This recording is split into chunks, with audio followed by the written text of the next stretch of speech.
जय शिवराय. मी प्रशांत मंदा सुखदेव निकम, मुक्काम पोस्ट वाकला, तालुका वैजापूर, जिल्हा छत्रपती संभाजीनगर. गेल्या अनेक दिवसांपासून गरजवंत मराठ्यांचा लढा जो काही आपल्या मराठा समाजाचे संघर्ष योद्धा मनोजदादा जरांगे पाटील यांनी सुरू केला आहे. आपण जर बघितलं तर त्या ठिकाणी मराठा समाजाला आरक्षण द्या ही मुळात मनोजदादांची मागणीच नव्हे.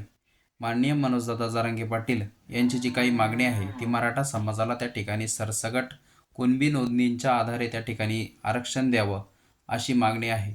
निश्चितच आपण या अगोदर बघितलं तर स्वर्गीय अण्णासाहेब पाटील यांनी ह्या मराठा समाजाला आरक्षण मिळावं यासाठी स्वतःच्या रिव्हॉल्वरनं राहत्या घरी त्या ठिकाणी स्वतःच्या रिव्हॉल्वरनं गोळी झाडून त्या ठिकाणी स्वतःचं बलिदान या लढ्यासाठी 23 मार्च 1982ला दिलेलं आहे. आणि निश्चितच आपण बघितलं तर त्यानंतर आज जर आपण बघितलं तर ही जी काही मागणी आहे की ज्या काही मराठा समाजाच्या कुणबी नोंदी आहे, कुणबी म्हणजे शेतकरी आणि मराठा समाज त्या ठिकाणी शेतकरी असा वर्गात येत होता आणि त्या ज्या काही नोंदी सापडलेल्या आहे त्या नोंदींच्या आधारे सर्व मराठा समाजाला सरसकट आरक्षण त्या ठिकाणी ओबीसी प्रवर्गात त्या ठिकाणी देण्यात यावं अशी मागणी त्या ठिकाणी मनोजदादा जरांगे पाटील यांनी त्या ठिकाणी लावून धरलेली आहे. आणि निश्चितच त्यासाठी आज राज्य सरकारच्या वतीनं विशेष अधिवेशन त्या ठिकाणी बोलावण्यात आलेलं आहे. आपण जर विचार केला तर ह्या विशेष अधिवेशनात सरकारच्या वतीनं कुठंतरी मराठा समाजाला 10% आरक्षण त्या ठिकाणी दिलं जाणार आहे असा त्या ठिकाणी कुठंतरी एक बातमी त्या ठिकाणी आपल्याकडे येते. आपल्या सर्वांच्या वतीनं त्या ठिकाणी राज्य सरकारला विनंती आहे की कृपया आपण दिलेलं 10% जे आरक्षण आहे ते कोणत्या निकषाच्या आधारे आम्हाला देत आहे हे पण महत्त्वाचं आहे. परंतु आपण जर बघितलं तर 50%च्या वरती जाणारं आरक्षण माननीय इंदिरा साहनी जजमेंट जर आपण विचारात घेतलं तर 50%च्या वरील आरक्षण त्या ठिकाणी टिकत नाही. परंतु जर आपण तमिळनाडूचा विचार केला तर 69% तमिळनाडूचं जे काही आरक्षण आहे ते गेलेलं आहे. म्हणजे कुठे वेगळा नाही कुठे वेगळा नाही असं त्या ठिकाणी चाललेलं आहे असं म्हणायला त्या ठिकाणी हरकत नाही.